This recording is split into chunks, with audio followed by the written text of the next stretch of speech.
வணக்கம் my fell aspirants. இன்றைக்கி நம்ம இந்த வீடியோவில் என்ன பார்க்கலாம்னா திருக்குறள் கிளாஸ் தான் வந்து பார்க்க போகிறோம். நமக்கு திருக்குறள் வந்துட்டு மொத்தம் 20 அதிகாரம் கொடுத்துருப்பாங்க இல்லைங்களா. அதில் முதல் அதிகாரம் ஒழுக்கமுடைமை, அதற்கான கிளாஸ் வந்து பார்க்கலாம். சரிங்களா? ஸோ முதல் குறள் பாருங்கள். ஒழுக்கம் விழுப்பந்தரலான் ஒழுக்கம் உயிரினும் ஓம்பப்படும். இந்த குறளுக்கான மீனிங் என்ன சொல்கிறாங்கன்னா, நான் பாருங்கள் பிரித்து கொடுத்துருக்கேன். அப்போ தான் நமக்கு ஈஸியாக இருக்கும் அந்த குறளோட மீனிங் வந்துட்டு நமக்கு அண்டர்ஸ்டாண்ட் பண்ணுறதுக்கு. ஒழுக்கம் விழுப்பம் தரலான் அப்படின்னா, ஒழுக்கம், ஒரு நல்ல ஒழுக்கம் ஒருவருக்கு எல்லா நன்மைகளையும் மேன்மையும் தரக்கூடியது. அதனால் என்ன பண்ணணும், ஒழுக்கம் உயிரினும் ஓம்பப்படும். அப்போது அந்த ஒழுக்கத்தை உயிரை காட்டிலும் மேலானதாக மதித்து போற்றி காக்க வேண்டும். அதுதான் ஒழுக்கம் விழுப்பம் தரலான் ஒழுக்கம் உயிரினும் ஓம்பப்படும். ரெண்டாவது குறள் பாருங்க. பரிந்தோம்பி காக்க ஒழுக்கம் தெரிந்தோம்பி தேரினும் அகுதே துணை. இப்போது சில குறள்லாம் பார்த்தீங்கன்னா, எப்போவுமே குறளை வந்துட்டு அதை ரெண்டாக பிரிக்கிற மாதிரி தான் இவர் திருவள்ளுவர் எழுதியிருப்பார். சிலது வந்து நம்ம நேரடியாக படிக்க முடியாது. அதாவது ஃபஸ்ட்டு நம்ம இந்த லைன் தான் எடுத்துக்கணும். தெரிந்தோம்பி தேரினும் அகுதே துணை. இந்த மாதிரி திருக்குறளுமே வந்து நிறைய இருக்குது. சரிங்களா? தெரிந்தோம்பி தேரினும் அகுதே துணை அப்படின்னா, எந்த வழிகளில் ஆராய்ந்து பார்த்தாலும் வாழ்க்கைக்கு உறுதியான மற்றும் சிறந்த துணையாக நிற்பது ஒழுக்கமே. ஆதலால் பரிந்தோம்பி காக்க ஒழுக்கம். ஆதலால் எவ்வளவு துன்பம் வந்தாலும் அந்த ஒழுக்கத்தை போற்றி காக்க வேண்டும்.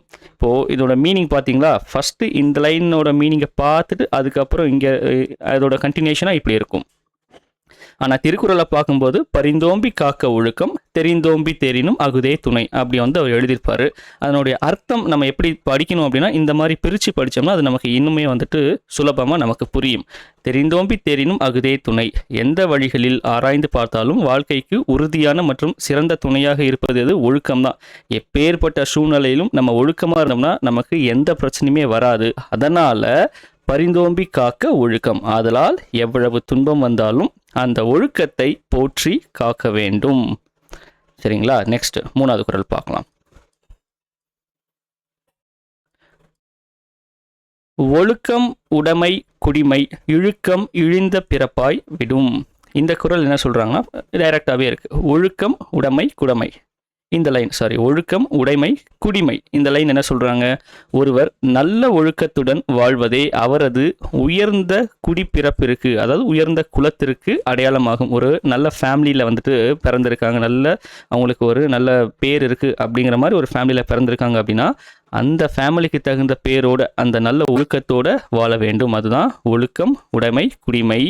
இழுக்கம் இழிந்த பிறப்பாய் விடும்னா, அந்த ஒழுக்கத்திலேருந்து, அப்படிப்பட்ட ஒரு ஃபேமிலியிலேருந்து வந்துட்டு அந்த ஒழுக்கத்திலேருந்து தவறி வாழ்பவர் என்ன ஆகுறாரு, எவ்வளவு உயர்ந்த குடியில் பிறந்திருந்தாலும், அவர் எப்பேற்பட்ட வந்து மன்னர் பரம்பரையில் பிறந்திருந்தாலும் அவர் இழிந்தவராகவே கருதப்படுவார். அப்போது நீங்கள் வந்துட்டு சாதாரண குடும்பமாக இருக்கட்டும், இல்லை வந்துட்டு நமக்கு வந்துட்டு படிநிலைகள் சொல்கிற மாதிரி மேலே கூட இருக்கலாம். ஆனால் எல்லாருக்குமே பொதுவான விஷயம் ஒழுக்கம். அந்த ஒழுக்கம் இல்லைன்னா நீங்கள் வந்துட்டு ஒரு இழிந்தவர், அதாவது சிறுமையானவர்.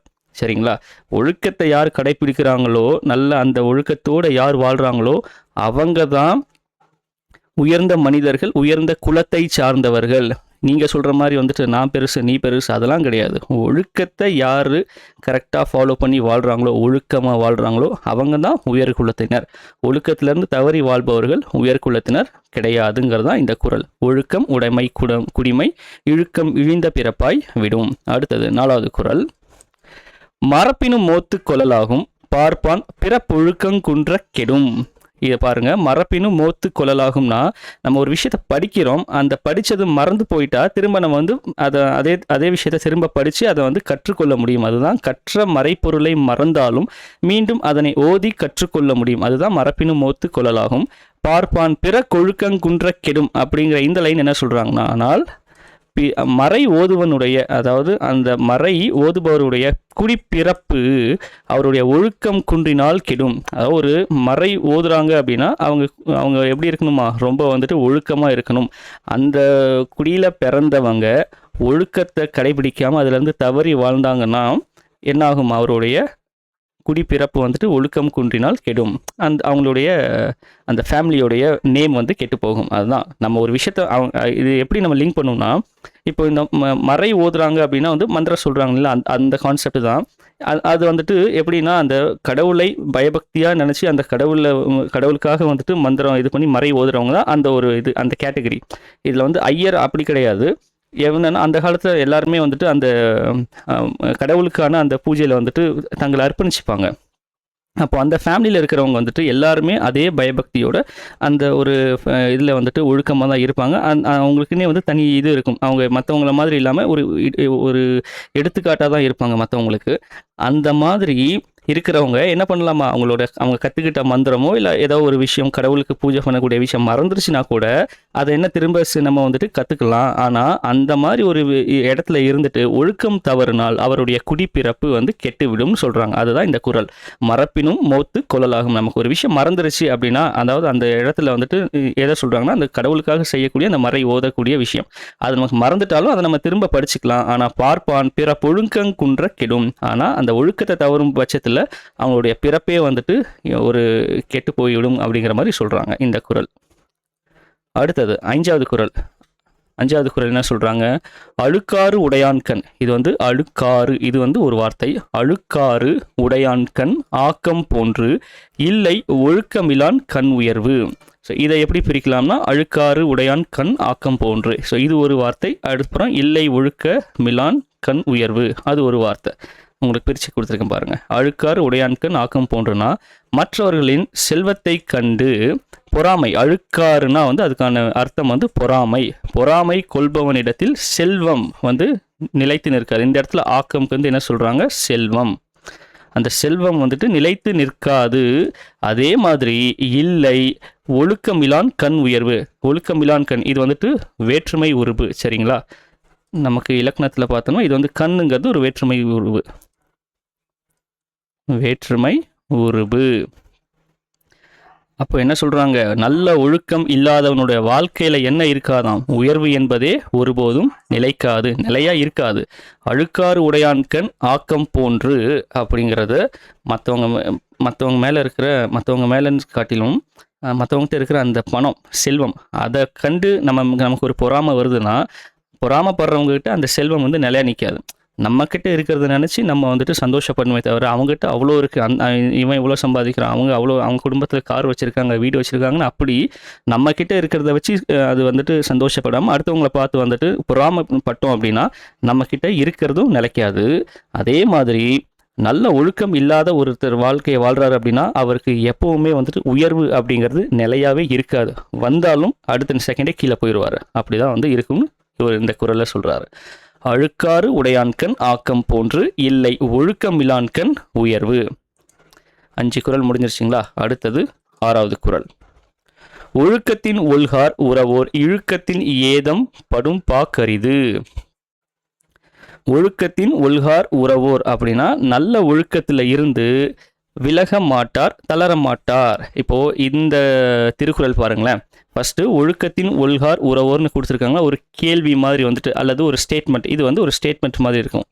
அதுக்கான பதிலாக பின்னாடி வந்து சொல்லியிருப்பார். ஸோ இந்த மாதிரி தான் அந்த திருக்குறள் அமைப்பே இருக்கும். சில இது பார்த்திங்கன்னா அப்படியே ஃப்ளோவாக வந்து இருக்கும்.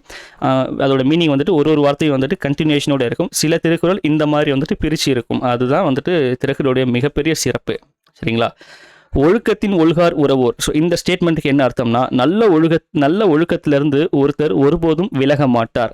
ஏன் அப்படின்னா, இழுக்கத்தின் ஏதம் படும் பாக்கறிந்து அப்படின்னா, தமக்கு வாழ்வில் பெரும் துன்பமும் பழியும் ஏற்படும் என்பதை உணர்ந்த மன வலிமை மிக்க சான்றோர். அதாவது நம்ம ஒழுக்கத்திலிருந்து தவறுனோம்னா நம்ம வாழ்க்கையில் பெரும் துன்பமும் பழியும் தான் நமக்கு வந்து சேரும் அப்படிங்கிறத உணர்ந்த மன வலிமை மிக்க பெரியவர்கள், சான்றோர்கள், எப்படினாலும் வச்சுக்கலாம். அவங்க என்ன பண்ணுவாங்களாம், நல்ல ஒழுக்கத்திலிருந்து விலக மாட்டாங்க. ஏன்னா நல்ல ஒழுக்கத்திலிருந்து அந்த ஒரு பண்புலேருந்து விலகி நடந்தால் அதனுடைய விளைவுகள் என்ன அப்படிங்கிறது அவங்களுக்கு நல்லாவே தெரியும். அதனால் ஒழுக்கத்தின் ஒல்கார் உறவோர் இழுக்கத்தின் ஏதம் படும் பாக்கு அறிந்து. அதான் படும் பாக்கு அறிந்து தான் அதை பிரித்து எழுதியிருக்காங்க. இதுதான் இந்த குறளோட மீனிங்கு. ஸோ எவ்வளோ சூப்பராக வந்துட்டு அந்த ஒரு எக்ஸ்ப்ளனேஷன் வந்து அவர் ஒரு 1.25 வரியில் வந்து வச்சிருக்காரு பாருங்க. ஒழுக்கத்தின் ஒல்கார் உறவோர். நல்ல ஒழுக்கத்துலேருந்து ஒரு நல்ல மனுஷன் வந்து விலக மாட்டாங்க. ஏன் அப்படின்னா அவருக்கு தெரியும் அந்த ஒழுக்கத்திலேருந்து நம்ம விலகி போனால் அதனுடைய கான்சிக்வன்சஸ் அதனால் ஏற்படும் விளைவுகள் என்ன அப்படிங்கிறது அவர்களுக்கு நன்றாக தெரியும். அதனால் அதிலிருந்து விலக மாட்டாங்க அப்படிங்கிறத ரொம்ப சிம்பிளாக வந்து சொல்லிட்டாரு திருவள்ளுவர். அடுத்தது 7வது குறள். ஒழுக்கத்தின் எய்துவார் மேன்மை. இது ஒரு ஸ்டேட்மெண்ட். ஒழுக்கத்தின் எய்துவார் மேன்மை. நல்ல ஒழுக்கத்தை கடைபிடிப்பதன் மூலம் ஒருவர் வாழ்வில் உயர்ந்த நிலையை அடைவர். சூப்பரா சொல்லிட்டாரா? ஒரே இதில் முடிச்சிட்டாரு. ஒழுக்கத்தின் எய்துவர் மேன்மை, இழுக்கத்தின் எய்துவர் எய்தா பழி. ஒழுக்கத்திலிருந்து தவறுபவர் என்ன பண்றாராம்? அடையக்கூடாத இழிவான பழிகளை தேடிக்கொள்வார்கள். அதாவது ஒரு விஷயத்தில் வந்து ஒரு விஷயம் இல்லை, பொதுவாகவே எந்த ஒரு விஷயத்தை எடுத்தாலும் நம்ம ஒழுக்கமாக இருந்தால் மட்டும்தான் நம்ம வாழ்க்கையில் ஒரு உயர்ந்த நிலையை அடைய முடியும். இல்லாட்டி நம்ம அந்த ஒழுக்கத்திலேருந்து விலகி நம்ம இஷ்டத்துக்கு எப்படினாலும் இருக்கலாம் அப்படின்னா கண்டிப்பாக ஒரு நாள் நமக்கு இழிவான, அதாவது இந்த மாதிரி விஷயத்தெல்லாம் நம்ம வந்துட்டு செய்யவே கூடாதுன்னு நம்ம ஒரு நாள் நினச்சிருப்போம். ஆனால் அதையும் நம்மளை செய்ய வச்சிரும். அந்த பழியையும் நம்ம மேலே வந்து வர வச்சிரும். எது? இந்த ஒழுக்கத்திலிருந்து விலகி நம்ம இஷ்டத்துக்கு வந்துட்டு இருக்கிறது. அதுதான் இந்த குறள். ஒழுக்கத்தின் எய்துவர் மேன்மை, இழுக்கத்தின் எய்துவர் எய்தா பழி. இந்த குறள்லாம் வந்து நீங்கள் 2 ஸ்டேட்மெண்ட் மாதிரி வந்து பிரித்து பார்த்தீங்கன்னா வச்சுக்கோங்க, சூப்பராக புரியும். அதனுடைய அர்த்தம் வந்து அவ்வளவு வந்துட்டு சுலபமாக இருக்கும், அவ்வளவு நல்லா இருக்கும். அது படிக்கும்போதே உங்களுக்கு அந்த ஃபீல் இருக்கும். அந்த குறளுடைய மீனிங் படிக்கும்போதே நமக்கு மனசில் அந்த அளவுக்கு இருக்கும். அந்த மாதிரி தான் இது எழுதியிருப்பாங்க. நீங்கள் இந்த 20 குறள் இருக்குங்களா, நமக்கு 20 அதிகாரம் இருக்குல்ல, இதிலே ஒரு 200 குறள். நம்ம 1330 விட்டுருங்க, இந்த 200 குறளை படிச்சுட்டாலே ஒரு மனுஷனுக்கு வந்துட்டு லைஃப்பில் என்ன செய்யணும், என்ன செய்யக்கூடாது, எப்படி நம்ம இருக்கணும் அப்படிங்கிற அந்த எல்லா ஒரு அந்த ஒரு அறிவுரைன்னு நினச்சிக்கோங்களேன். அது வந்து இந்த 200 குறளே வந்துடும் நமக்கு. ஸோ அந்த மாதிரி வந்துட்டு அவ்வளவு வந்துட்டு ஒரு அற்புதமான ஒரு விஷயம் தான் இந்த திருக்குறள். அதனால தான் இதை வந்து உலக பொதுமறைன்னு சொல்கிறாங்க. பெரிய விஷயம்தான் இது. அடுத்தது 8வது குறள் பாருங்க. நன்றிக்கு வித்தாகும் நல்லொழுக்கம். இது ஒரு ஸ்டேட்மெண்ட். ஓகேங்களா? நன்றிக்கு வித்தாகும் நல்லொழுக்கம். என்ன சொல்கிறாங்க? ஒருவருக்கு எல்லா விதமான நன்மைகளையும் இன்பங்களையும் விளைவிக்கும், மேலும் அதுவே ஒருவரின் நல்வாழ்வுக்கும் தர்மத்திற்கும் விதையாக அமையும். அதுதான் நன்றிக்கு வித்தாகும் நல் ஒழுக்கம். ஒரு நல்ல ஒழுக்கம்தான் அந்த வாழ்க்கைக்கான, நல்ல வாழ்க்கைக்கும் தர்மத்திற்கும் அல்லது ஒரு எல்லா விதமான நன்மைகளும் இன்பங்களையும் விளைவிக்கக்கூடிய ஒரு வித்துனா விதை. நமக்கு இதெல்லாம் கிடைக்கணும்னா என்ன நம்ம செய்யணுமா? நல்ல ஒழுக்கத்தோடு இருக்கணும். அதுதான் அதுக்கான விதை. அந்த விதையை நீங்கள் போட்டிங்க அப்படின்னா அதுலேருந்து உங்களுக்கு என்னக்கு வளருமா? நன்மை வளரும், இன்பம் கிடைக்கும், நல்ல வாழ்வும் கிடைக்கும், தர்மத்துக்கும் அதுவே வந்துட்டு ஒரு விதையாக அமையும் சொல்கிறாங்க. அடுத்த பார்ட்டு பாருங்க. தீயொழுக்கம் என்றும் இடும்பை தரும். ஒரு மனிதனுக்கு எக்காலத்திலும் எந்த டைமில் வேணாலும் வச்சுக்கலாம், எப்படினாலும் டைம்லைன் நீங்கள் வந்து வச்சுக்கலாம். நீங்கள் இப்போ இருக்கிற காலத்துக்கும் இது பொருந்தும், முன்னாடி வாழ்ந்தவங்களுக்கும் பொருந்தும், இனிமேல் வரப்போகிறவங்களுக்கும் பொருந்தும். என்னன்னா, எக்காலத்திலும் எந்த நிலையிலும் நீங்காத துன்பத்தையே தருவது தீயொழுக்கம். அதை தான் இங்கே சொல்கிறாங்க. தீயொழுக்கம் என்றும் இடும்பை தரும். இடும்பைனா இந்த இடத்துல வந்து துன்பம். அதுக்கான அர்த்தம் வந்து துன்பம். சரிங்களா? அப்போ நன்றிக்கு வித்தாகும் நல்லொழுக்கம், தீயொழுக்கம் என்றும் இடும்பை தரும். 9வது குறள். ஒழுக்கமுடையவருக்கு ஒல்லாவே தீய வழுக்கியும் வாயார் சொலல். இந்த குறள் பாருங்க. ஒழுக்கமுடையவருக்கு ஒல்லாவே, இது மட்டும் பார்த்தீங்கன்னா உங்களுக்கு ஒரு ஸ்டேட்மெண்ட்டில் வந்துட்டு அது ஒரு கம்ப்ளீட்டாக இருக்காது. இதுக்கு முன்னாடி இந்த குறள் பார்க்கும்போது உங்களுக்கு தெரிஞ்சதுங்களா? நன்றிக்கு வித்தாகும் நல்லொழுக்கம்னா அதில் ஒரு ஸ்டேட்மெண்ட் வந்து கம்ப்ளீட்டாக முடிஞ்சிடும். ஏன்னா இது ஒரு ஸ்டேட்மெண்ட், இது ஒரு ஸ்டேட்மெண்ட், ரெண்டையும் சேர்ந்து ஒரு குறளில் வந்து கொடுத்துருப்பாங்க. இதை செஞ்சால் என்ன கிடைக்கும், இது இப்படி இருந்தால் என்ன அதனால நமக்கு வந்துட்டு வரும் அப்படிங்கிறத ரெண்டையும் கம்பைன் பண்ணி ஒரு குறளாக கொடுத்துருப்பாரு. இந்த மாதிரி தான் அந்த குறள் அமைப்பு இருக்கும். நிறைய குறள்கள் இப்படி தான் இருக்கும். ஏன்னா இந்த மாதிரி இருந்தால் நமக்கு என்ன, அதனால் கிடைக்கக்கூடிய விளைவுகள் என்ன, இல்லை 2 நல்ல விஷயத்தையோ இல்லை 2 தீய விஷயத்தையோ வந்துட்டு கெட்ட விஷயத்தையோ கம்பேர் பண்ணி சொல்லியிருப்பாரு, அல்லது ஒரு நல்ல விஷயத்தையும் தீய விஷயத்தையும் கம்பேர் பண்ணி சொல்லியிருப்பாரு. அது வந்து அந்த உவமை அணி எடுத்துக்காட்டுவோம். அந்த மாதிரி வந்து நிறைய லேயர்ஸ் இதில் இருக்கும் திருக்குறளில். ரொம்ப அருமையாக இருக்கும். நீங்கள் இப்போ பிகினர்ஸாக இருக்கீங்கன்னா உங்களுக்குலாம் வந்துட்டு நீங்கள் படிக்க திருக்குறள் அவ்வளோ பிடிச்சி போயிடும். இப்போது எக்ஸ்பீரியன்ஸ்டாக இருப்பீங்க, ஆஸ்பிரன்ஸ்லாம் நீங்கள் ஆல்ரெடி நம்ம படிச்சிருப்போம். அது வந்துட்டு ஒரு ரிவிஷனுக்கு வந்துட்டு நம்ம யூஸ் பண்ணிக்கலாம். இது வந்துட்டு கிளாஸ். சரிங்களா? இது திருக்குறள் கிளாஸ். நம்ம திருக்குறள் ரிவிஷன் வீடியோ தனியாக போடுவோம். அது வந்துட்டு எப்படின்னா, ஜஸ்ட் நம்ம குறளை பார்க்குறோம், அதுக்கான மீனிங் வந்து படிக்கிறோம், அவ்வளோதான். ஏன்னா அது வந்து நமக்கு ரிவிஷன் பர்பஸ்க்கு. இது திருக்குறள் கிளாஸு புதுசாக நமக்கு உள்ளே வந்திருப்பாங்களே டிஎன்பிஎஸ்சிக்குள்ளே, ஸோ அவங்களுக்கெல்லாமே கொஞ்சம் ஈஸியாக வந்துட்டு புரிய வைக்கணும். திருக்குறளுடைய அந்த முக்கியத்துவத்தை அவங்களுக்கு புரிய வைக்கணும். முக்கியமாக மார்க்கை தாண்டி திருக்குறளில் என்னெல்லாம் விஷயம் இருக்குங்கிறது அவங்க புரிஞ்சுக்கணும். அதுக்காக கொஞ்சம் நம்ம ஸ்லோவாக 1 by 1 சொல்கிறோம். ஓகேங்களா? அப்போ அந்த குறள் என்ன எப்படின்னா, ஒரு 2 ஸ்டேட்மெண்ட்டை சேர்த்து ஒரே இதாக அதை 2 கம்பைன் பண்ணி கொடுத்துருப்பாங்க. இந்த ஸ்டேட்மெண்ட் எப்படின்னா, ஒழுக்கமுடையவருக்கு ஒல்லாவேனா ஒழுக்கமுடையவர்களின் பண்பிற்கு ஒருபோதும் பொருந்தாதவை. இந்த இடத்துல வந்து இந்த ஸ்டேட்மெண்ட் முடியல. ஒழுக்கமுடையவர்களின் பண்பிற்கு ஒருபோதும் பொருந்தாதவைன்னு ஒரு விஷயத்த சொல்கிறாங்க. அது என்ன விஷயங்கிறது இன்கம்ப்ளீட்டாக இருக்குது. அதை கம்ப்ளீட் பண்ணுறது தான் அடுத்த ஸ்டேட்மெண்ட். தீய வழுக்கியும் வாயார் சுழல். அது என்ன அப்படின்னா, அதாவது ஒழுக்கமாக இருக்கக்கூடிய ஒரு ஆளுக்கு என்னன்னா ஒருபோதும் பொருந்தாத இந்த கேரக்டருக்கு இவருக்கு வந்து செட் ஆகாதுப்பா, இவருக்குலாம் இது செட் ஆகாதுப்பா அப்படின்னு சொல்கிறோம் இல்லையா? அந்த மாதிரி ஒருத்தர் கரெக்டாக ஒழுக்கமாக பண்போடு இருக்கிற அந்த நபருக்கு எது வந்து செட் ஆகாதுன்னு சொல்கிறாருன்னா திருவள்ளுவர் அவர்கள், தவறி கூட தீய சொற்களை, அதாவது ஒரு கெட்ட வார்த்தையோ இல்லை அல்லது வந்துட்டு அடுத்தவங்களை வந்துட்டு புண்படிமடியாக பேசுகிறதோ, அடுத்தவங்களுக்கு வருத்தத்தை தரக்கூடியதோ, இது எல்லாமே தீய சொற்கள். அந்த மாதிரி தவறி கூட தீய சொற்களை தம் வாயால் சொல்லக்கூடாது. புரியுதுங்களா? அப்போ ஒழுக்கமாக ஒரு ஆள் வந்துட்டு இருக்கிறாரு அப்படின்னா அவர் வாயில் தவறி கூட தெரியாமல் கூட ஒருத்தரை புண்படுத்தும் விதமாக அல்லது ஒருத்தரை வந்துட்டு கலாய்க்கிற விதமாக, அது நம்ம இப்போ லாங்குவேஜுக்கு சொல்கிறேன். பொதுவாக வந்து தீய சொற்கள் அப்படின்னா இது எல்லாமே அடங்கும் இல்லைங்களா? நமக்கு வந்து பாடி ஷேம் பண்ணால் அது வந்து கலாய்க்கிறது தான். ஆனால் இப்போது அது வந்துட்டு அதுக்கு டிஃப்ரெண்ட் டேர்ம்ஸ் இருக்குது. அது எல்லாத்துக்கும் ஒரே ஜென்ரல் டேர்ம் என்ன? தீய சொற்கள். அதை தெரியாமல் கூட சொல்லிடக்கூடாது. அது வந்துட்டு எப்படி இருக்குமா, அந்த ஒரு கேரக்டருக்கு வந்து செட் ஆகாமல் இருக்கும். அதுதான் ஒழுக்கமுடையவருக்கு ஒல்லாவே. ஒழுக்கமாக இருக்கிறவங்களுக்கு அது வந்து செட் ஆகாது, அது பொருந்தாதவை. எதுனா தீய சொற்களை தன்னுடைய வாயால் தவறி கூட சொல்கிறது. ஓகேங்களா? நெக்ஸ்ட் வந்து 10வது குறள் பார்ப்போம். இதோட ஒழுக்கமுடைமை இந்த அதிகாரம் நமக்கு முடியுது. நமக்கு டிஎன்பிஎஸ்சியில் கொடுத்துருப்பாங்க, பொது தமிழில் யூனிட் 7 கொடுத்துருப்பாங்க. அதில் ஃபஸ்ட்டு அதிகாரமே ஒழுக்கமுடைமை தான் கொடுத்துருக்காங்க. பார்த்தீங்களா? அவங்க வந்துட்டு எக்ஸாம் படிக்கிறவங்களுக்கு எடுத்த உடனே ஒழுக்கமுடைமையை பற்றி சொல்லிடுறாங்க. டிசிப்ளின், எந்த அளவுக்கு நம்ம லைஃப்பில் டிசிப்ளின்டாக இருக்கணும், நம்ம எக்ஸாம் கிளியர் பண்ணி போனாலும் டிசிப்ளின்டாக இருக்கணுங்கிறதுக்காக அது ஒரு மறைமுகமாக நமக்கு வச்சுருக்காங்க. அப்படி எடுத்துக்கலாம். ஓகேங்களா? சரி, 10வது குறள் பார்க்கலாம். என்ன சொல்கிறாங்கன்னா, உலகத்தோடு ஒட்ட ஒழுகல் பல கற்றும் கல்லார் அறிவில்லாதார். இங்கே பாருங்க, இது ஒரு ஸ்டேட்மெண்ட்டாக பிரிச்சுக்கலாம். உலகத்தோடு ஒட்ட ஒழுகல், இதனுடைய அர்த்தம் என்ன? உலகத்து மக்களோட, அதாவது சான்றோர்கள், பெரும்பாலும் சான்றோர்கள், நல்ல வந்துட்டு பெரிய ஆட்கள் வந்து சான்றோர்கள்னு சொல்லுவாங்க அல்லது பெரியவர்கள்னு சொல்லுவாங்க. சரிங்களா? அதாவது உலகத்து மக்கள், அதாவது பெரியவர்களோட பொருந்தி போகும் நற்பண்புகளை கற்றி அதன்படி வாழாதவர். இங்கே இடத்துல பாருங்க ஒரு இக்கு இருக்கா? இங்கே வந்து முடியலை. என்னன்னா, நம்ம உலகத்துலங்கிறத தாண்டி நம்ம லைஃப்பில் எக்ஸ்பீரியன்ஸ்டான பெரிய பெரிய ஆட்கள் இருப்பாங்க. அவங்கக்கிட்ட இருக்கக்கூடிய நல்ல பண்புகளை அதை நம்ம வந்துட்டு கற்றுக்கிட்டு அதன்படி வாழணும். அப்படி வாழாதவர் எதற்கு ஈக்குவல்னு சொல்கிறாங்க, அதாவது அல்லது எப்படிப்பட்டவர் அப்படின்னு சொல்கிறாங்கன்னா, பல கற்றும் கல்லார் அறிவிலாதார். அப்படின்னா பல நூல்களை கற்றிருந்தாலும், எத்தனை புக்ஸ், எத்தனை வந்துட்டு என்ன சொல்கிறதுங்க, ஆராய்ச்சி நூல்கள் அது இதுன்னு எவ்வளவு புக்ஸ் படிச்சிருந்தாலும் அவர்கள் அறிவற்றவரே. பல கற்றும் கல்லார், அவர் படிக்காதவர் தான், அறிவில்லாதவர். எவ்வளவு படிச்சிருந்தாலும் அவர் படிக்காத அறிவற்றவரே. யாரு அப்படின்னு பார்த்தீங்கன்னா அதுக்கான அர்த்தம் தான், அதுக்கான விடை தான் இது. உலகத்தோடு ஒட்ட ஒழுகல், உலகத்து மக்களோடு, அதாவது பெரியவர்களோட பொருந்தி போகும். இப்போ ஒரு விஷயத்தில் நல்லா புரிஞ்சுக்கணும், சக்ஸஸ்ஃபுல்லாக ஆகிறது வேற, எல்லாரும் மதிக்கிற விதமாக இருக்கிறது வேற. இப்போ சக்ஸஸ் எப்படி வேணாலும் வரும், சரிங்களா? அதில் வந்துட்டு நல்லது கெட்டது எல்லாமே இருக்கும். ஆனால் ஒருத்தரை வந்துட்டு எல்லாரும் மதிக்கக்கூடிய ஒரு இடத்துக்கு போகணும் அப்படின்னா அவருடைய கேரக்டர், அந்த டிசிப்ளின், அது அந்த மாதிரி வந்துட்டு நிறைய கேரக்டர்ஸ் இருக்கும். ஒரு லேயருமே வந்து கரெக்டாக இருக்கணும். அதில் ஒரு லேயர் தான் இந்த டிசிப்ளின், ஒழுக்கம்.